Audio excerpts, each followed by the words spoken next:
Yeah, as I think back to why I took TESOL, before I had done some English teaching before I took the course, and I went into that thinking, I speak English, I like to teach, and so this should be really natural. But I quickly discovered that it was not as simple as that.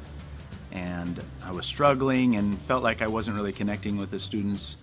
And so when I heard about the course, that was a big drive for me to get some training, get some practical tools that would help me in teaching English.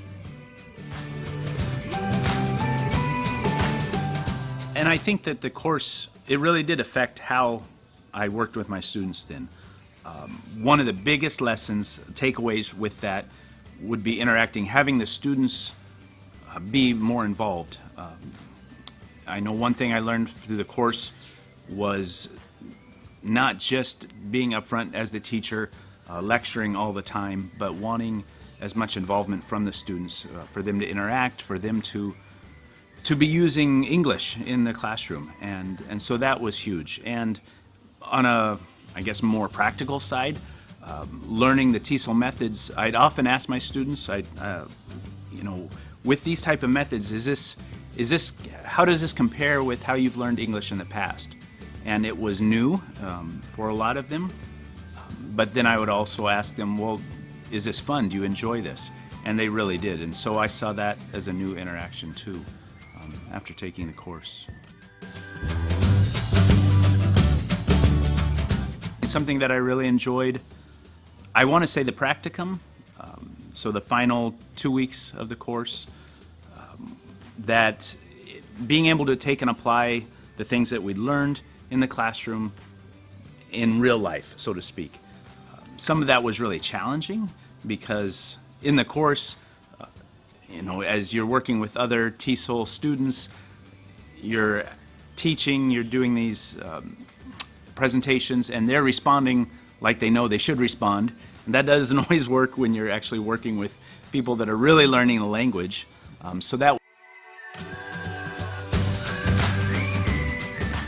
Yeah, I would definitely recommend taking the training for other people that want to, they're in ministry, they want to use TESOL in their ministry in some way.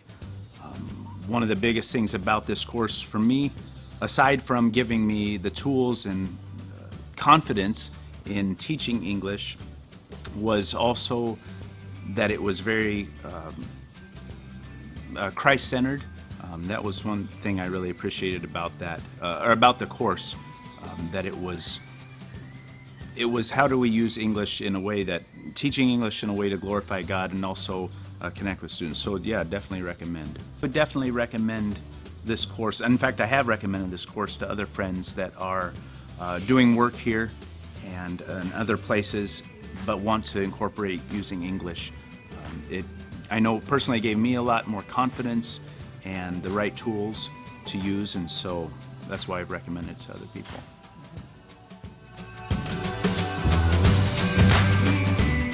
I found that TESOL is helpful to build a bridge. It's an avenue into other people's lives. As we're doing what we're doing with the outreach ministry, there's a lot of times where there's a distance, but using TESOL, it allows me to build a bridge and create a hearing with people, a relationship that might not be there. It's something that a lot of people desire and want, and there's a need for, and so that it gives me the tools, gives me the ability to step in and fill that need, and from that, eventually build a friendship and relationship with people. So my family's been living here in Chiang Mai for just over 10 years now. And it's a very, I want to say, easy place to live coming from the West, in that there's a lot of modern conveniences. There's things here, there's enough that is familiar that it's not a very difficult adjustment. But in a lot of ways it's very different culturally from what I'm used to in the U.S. The biggest thing would be the Thai culture, the Buddhist culture.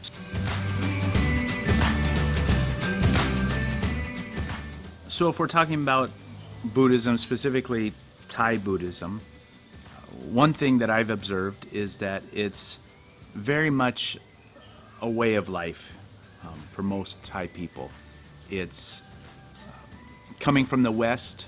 I think we tend to sort of separate religion from other categories of our lives. But for most Thais, Buddhism is woven in to everything they do, whether that be school or marriage or buying a car, having a family, whatever it is. And maybe one of the most obvious things about Thai Buddhism is there's a lot of ritual involved, there's a lot of practices. I would say for most Thai Buddhists that I know, it is it's more just that, just ritual. There's not, they're nominal in their Buddhist. They're Buddhist because, well, my parents are Buddhist, or I live in Thailand and we're a Buddhist country. Okay.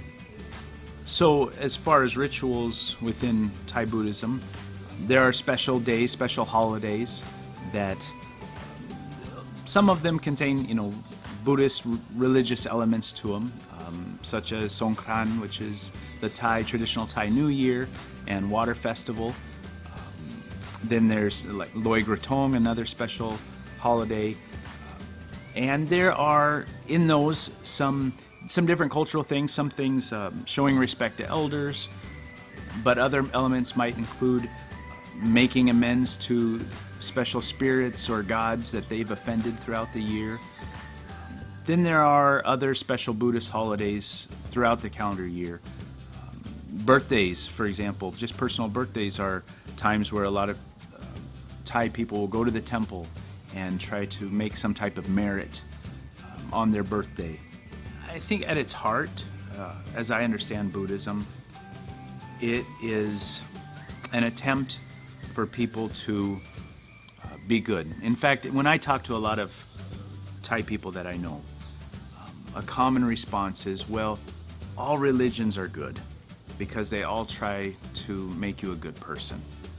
And that gives me a window into how they think about Buddhism, that they can make merit, that they can earn goodness for themselves in the different things they do, whether it's walking around the chedi at the temple, lighting incense, putting alms in the monk's bowl early in the morning, all attempts to somehow be good and earn some goodness for their own lives. If we're talking about spiritual disciplines within Buddhism, you do see people praying. The meditation is important.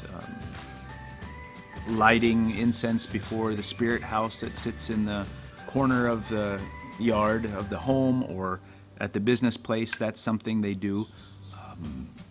And as far as, sometimes I've even asked friends, well, who are you praying to? And depending on who I ask, determines, sometimes I'll get the answer, well, we're praying to the Buddha, or we're praying, just offering prayers out there into the universe, but usually the prayers are about prayers for themselves, good luck, good wealth, good health in their own lives.